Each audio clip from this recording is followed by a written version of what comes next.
One of the most requested videos by you when I post in the YouTube community tab is always music production and film scoring videos. So today we're going to compose an orchestral fantasy track together, and while I'm doing this, I'm going to give you my most important golden workflow tips when I'm producing this kind of music, and pretty much for anything that has to do with scoring and orchestral writing. So the story that I had in mind, I always like to picture things when I'm composing something, was there was an epic battle and the warriors are victorious, they're going back to their village. So the first thing we have is a lament, grief for the warriors that were lost in the battle, but still we have victory. So after this we have a banquet for this victory. So the next part of the piece is going to be like a tavern music.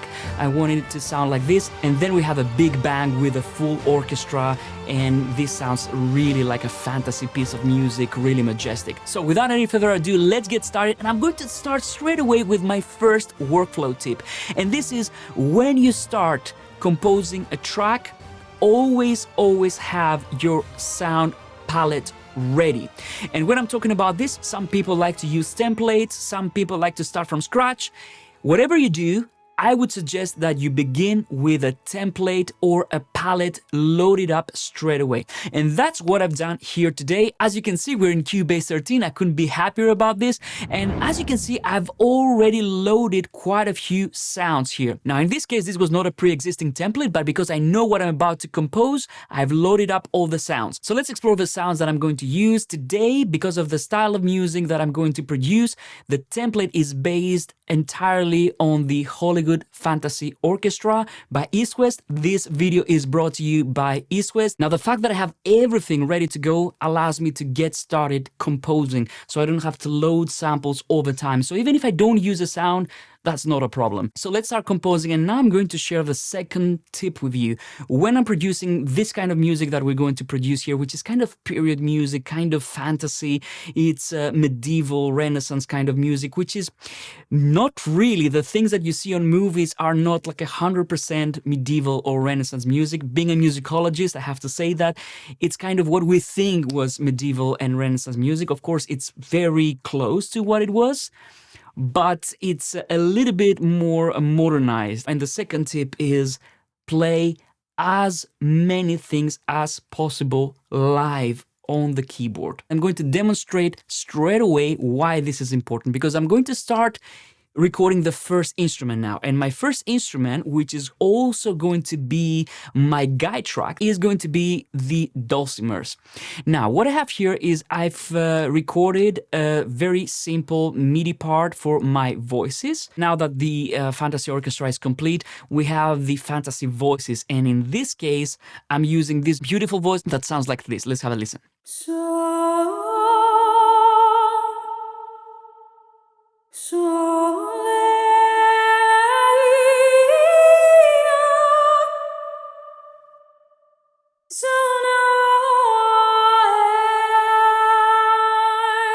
The number one thing that I'm going to do now is I want to start composing, and this first part, as you can see, I've laid out a little bit of the structure here with my markers.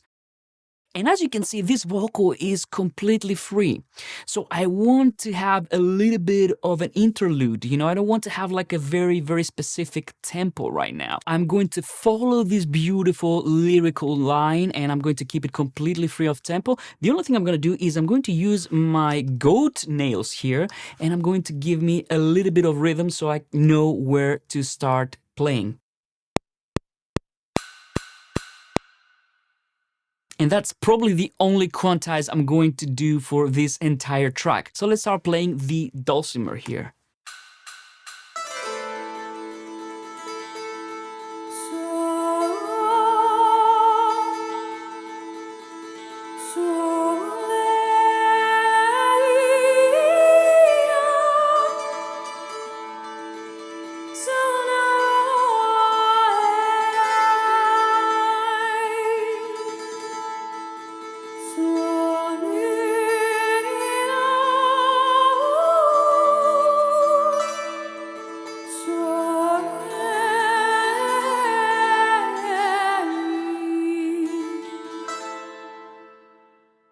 So as you can see, I played this completely live. No quantize, no tempo, no click whatsoever. That's because I want this to be a kind of an interlude. And this is very important, especially when you're scoring music for a film. Sometimes you don't necessarily have to be with a click track and play on a click track. So what I'm going to do now is I'm going to use my lute here, and I'm going to also play the lute on top of this. I'm not going to copy the part. I could copy the part and it would still sound good, but I'm going to play something different on the lute.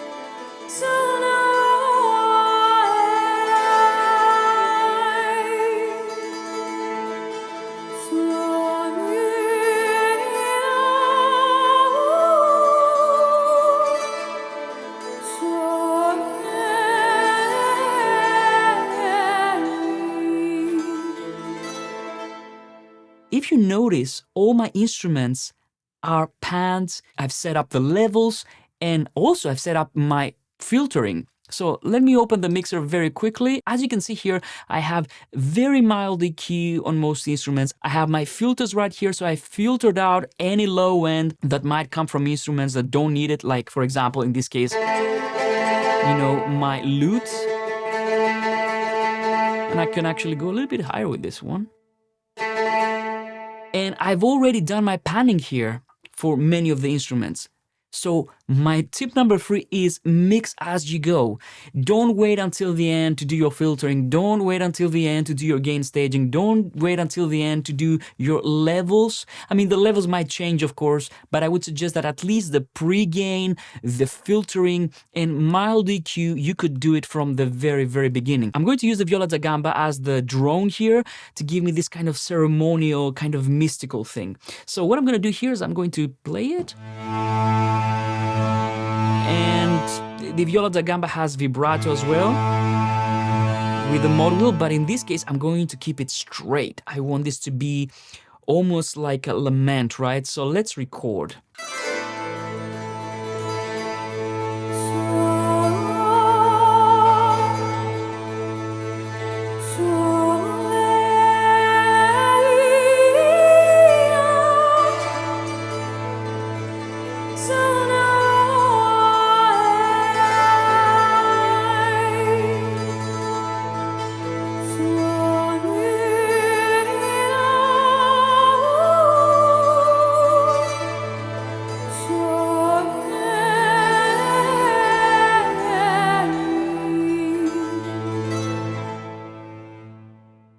And now I'm going to jump to tip number 4, and this tip consists of always creating a guide track. This could be a piano track, it could be a pad, it could be any sound you want. In this case, now I'm going to move on to the next section of this piece. I'm going to use the dulcimer and the lute as my guide tracks. These instruments are probably going to play for the entire length of the piece, and it makes sense to have them as a guide track, even if I'm going to remove some parts later on. So let's go to the second part, and now I'm going to actually use a click track, because from now on we're going to have a structured tempo. Let's play the dulcimer. I'm going to go until the end now.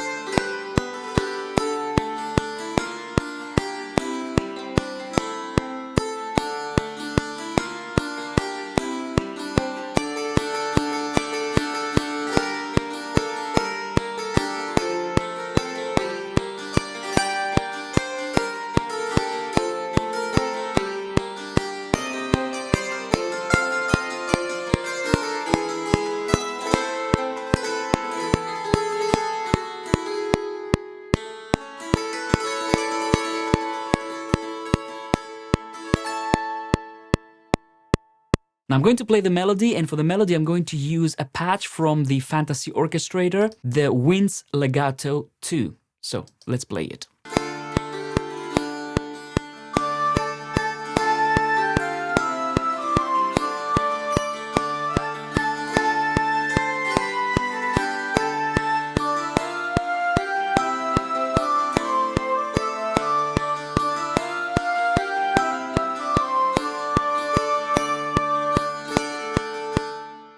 Great. Now, I think that from now on, we're going to carry on with the melody with the flugelhorn, because I'm going to start building the orchestration more and more, and I want to introduce new elements.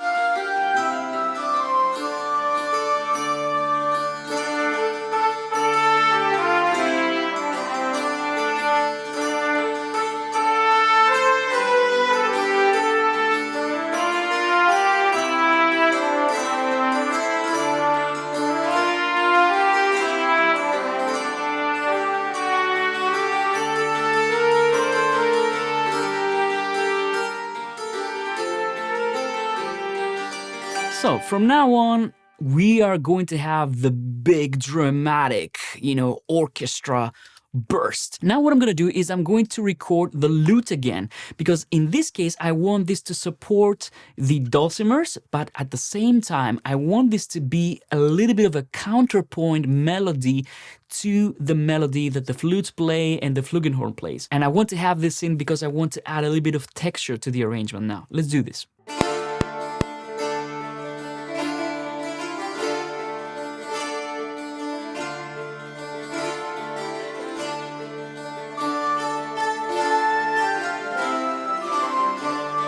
Simple now.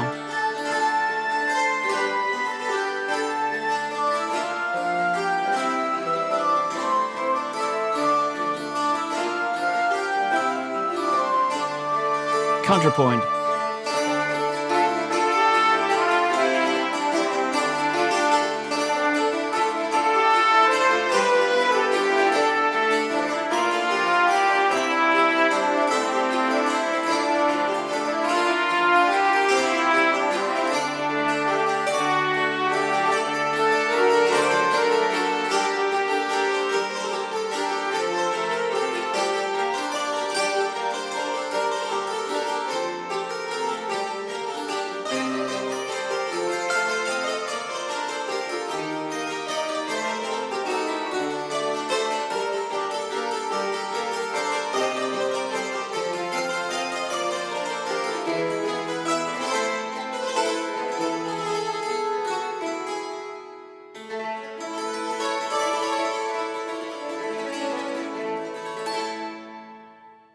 So as you can see, we have 4 modulations here. We start with A minor, then we move to D minor, and then we have the orchestral burst that's coming up with G minor, and then we go back to A minor. And as you can see, in the end, the tempo is completely free again, so I don't follow the tempo anymore. So the 5th tip that I want to give you here is don't quantize unless you absolutely need to, especially for this kind of music. If I quantize this, it would be terrible. We are trying to compose something that was played by troubadours, by wandering musicians, right? So these people did not have the discipline to be quantized. So if I quantize this would be completely detrimental to the music that I'm trying to play. So I want to make it to sound like a performance. I want it to sound free. I want it to sound a tiny bit, not sloppy, but you know what I mean? Not confined to a specific tempo. So that's why I'm doing a lot of real live playing, and I'm resisting the urge to quantize. Try it yourself, don't quantize. I'm not even gonna quantize even the percussion. So I'm going to jump to the percussion right now, because now I want to start building a little bit of the actual rhythm section. I've actually recorded my viola da gamba for the rest of the arrangement, and now let me show you something that I like to do. What I like to do is I like to get my sounds here. So as you can see, I have my bodhrums right here, but I also have the nagara here. And one of the things that I like to do is while I'm recording in Cubase, I like to record multiple channels at once if I'm going to keep the same arrangement. And while I'm recording, I like to hit record enable on more channels to intensify the arrangement.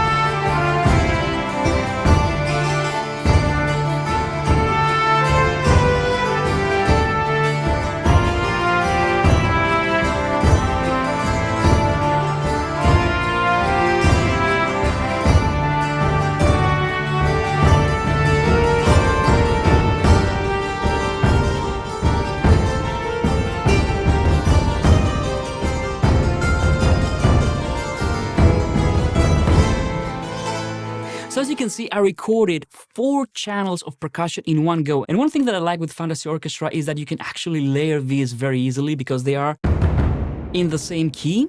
So most of the times you can layer them.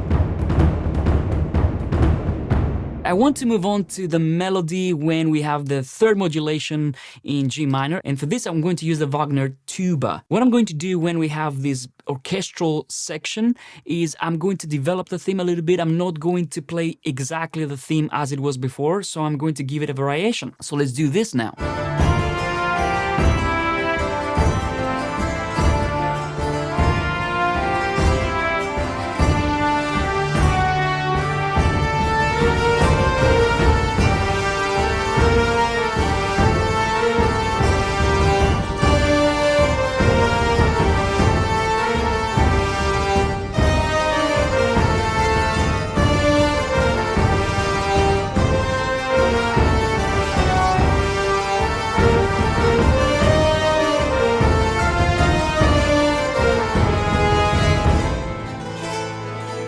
And what I'm doing here is I'm using some really typical cadences that were very typical of medieval and Renaissance music. One of the things that we need to be aware when we're writing music like this is you have to understand in these periods, especially if you see it from a musicological point of view, there were a few phrases that were very, very common. So no matter what the song would be or what the piece of music would be, the ending of the pieces were very, very similar. So you had some melodies, some closure, some cadences.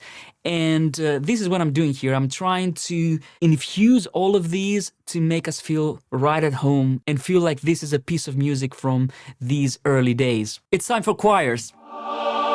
Let's play them from the top.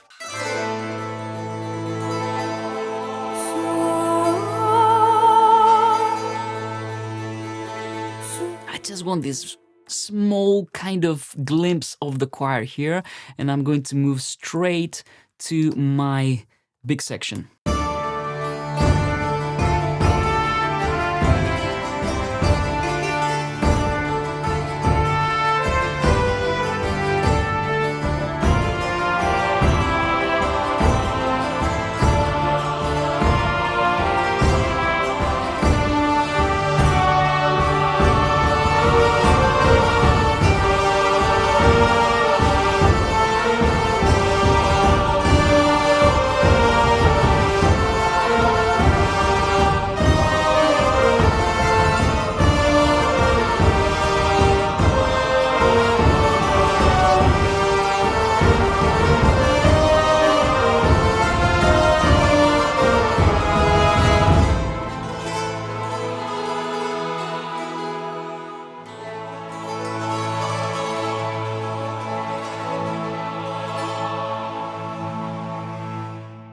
Low strings. Now, these are going to start coming in when we are heading towards the big orchestral part.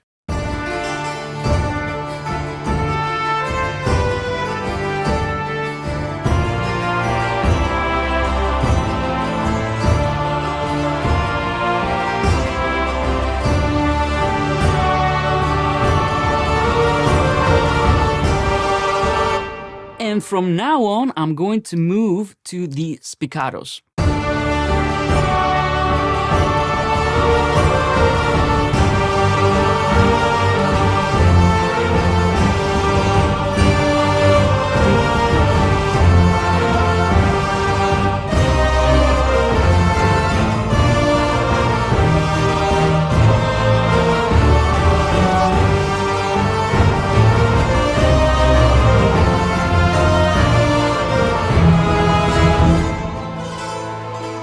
See, I don't need quantize, I don't need a metronome. The music leads the way. Now I want to reinforce that melody, and I'm going to double that Wagner tuba with the high strings.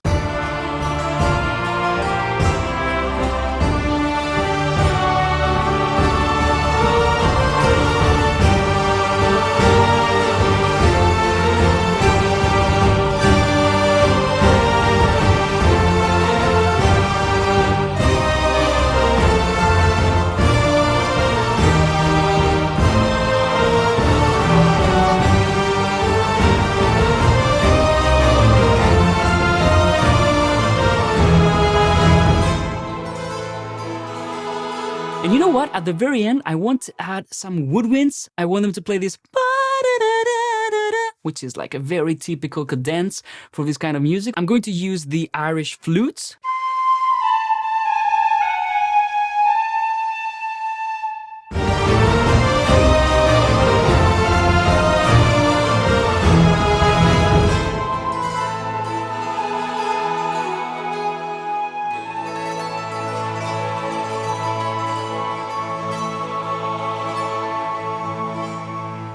So now I'm going to start adding a few colors because we have the bulk of the arrangement ready, and I'm going to move a little bit faster now. I want to add a note just before the Flugelhorn comes in, and I'm going to use the Alps to do this.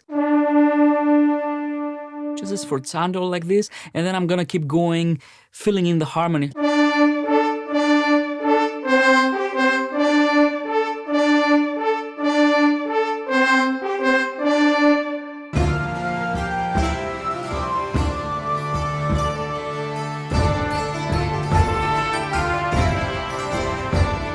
Low brass.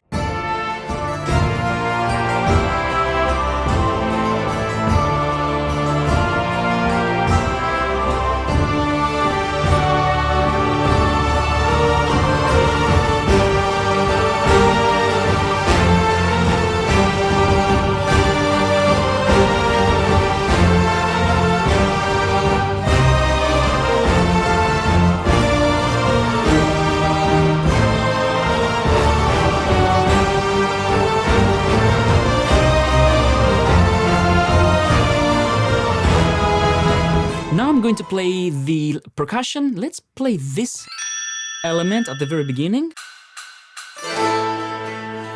Now I'm going to play the final elements like the rest of the percussion, the goat nails, the orchestral metallurgy, which is going to give me these nice kind of bangs, the cymbals, the snare ensemble, the bells, the ocarinas. I have a patch loaded from the Hollywood Fantasy Orchestrator, and the Fantasy Hollywood Orchestrator probably deserves its own video, but basically this sounds like this. It's a full orchestra with choirs. Check it out.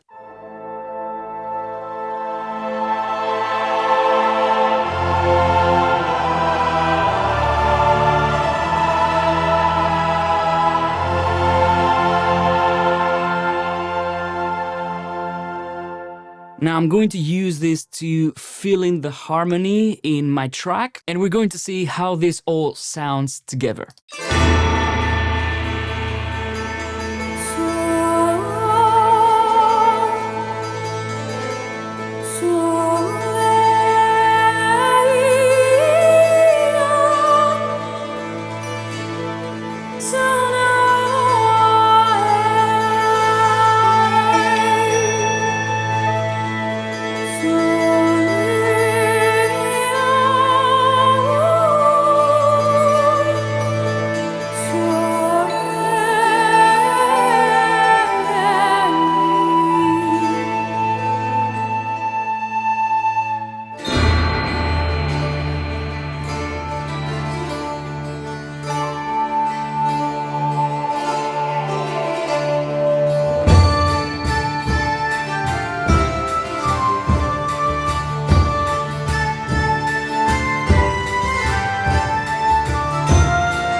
There you go, my friends. I hope you enjoyed this video. If you did, let me know if you like this video format where I go a little bit deeper and I start explaining more of the things when it comes to production and arranging. Also, thanks to EastWest for supporting the channel.